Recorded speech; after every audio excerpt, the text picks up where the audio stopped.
Ration కార్డుల జారీలో ఏ రేంజ్లో అవినీతి జరిగిందో అర్థమవుతోంది. 15 రోజుల్లో 1,15,000 బోగస్ కార్డులు వెనక్కొచ్చాయి.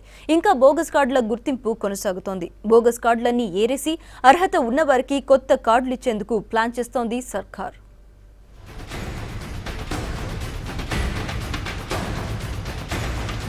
సీఎం దెబ్బకి అక్రమార్కులు బెదిరిపోతున్నారు. మీదికొచ్చేదాకా ఉండకుండా ముందే సరెండర్ అవుతున్నారు. ఇదే వరుసలో ఉన్నారు అక్రమంగా రేషన్ కార్డులు తీసుకున్న డీలర్లు. రేషన్ షాపుల నుంచి కార్డులు వెనక్కి వస్తున్నాయి. నానా లాబింగులు చేసి సంపాదించుకున్న రేషన్ కార్డుల్ని సైలెంట్గా తెచ్చి ప్రభుత్వానికి అప్పజెపుతున్నారు డీలర్లు.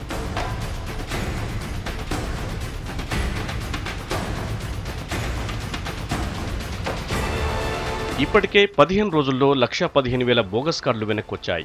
కార్డుల లెక్కల్లో 10 లక్షల మంది జనాభా ఉన్నట్లు సమాచారం. ఎవరికి వారే కార్డులు అప్పజెప్పకుంటే కఠిన చర్యలుంటాయని సర్కార్ ఆదేశించడంతో వణికిపోయి వెనక్కి పంపిస్తున్నారు.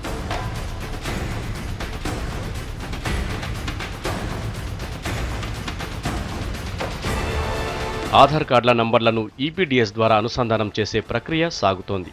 ఆధార్ కార్డుల సీడింగ్ పూర్తయిన చోట ఇంటింటి తనిఖీలు నిర్వహిస్తున్నారు. బోగస్ కార్డుల గుర్తింపును ఆగస్టులోపు పూర్తి చేయాలని అధికారులకు ఆదేశాలు పంపారు సీఎం.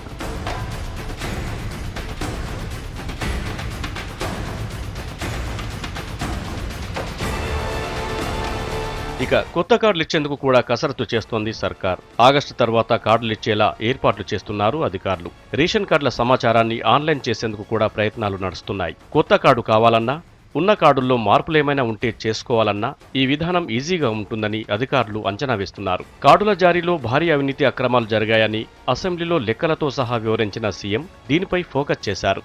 బోగస్ కార్డులకి చెక్ పెట్టి అందరికీ రేషన్ కార్డులు ఇచ్చేలా ఏర్పాటు చేస్తోంది ప్రభుత్వం.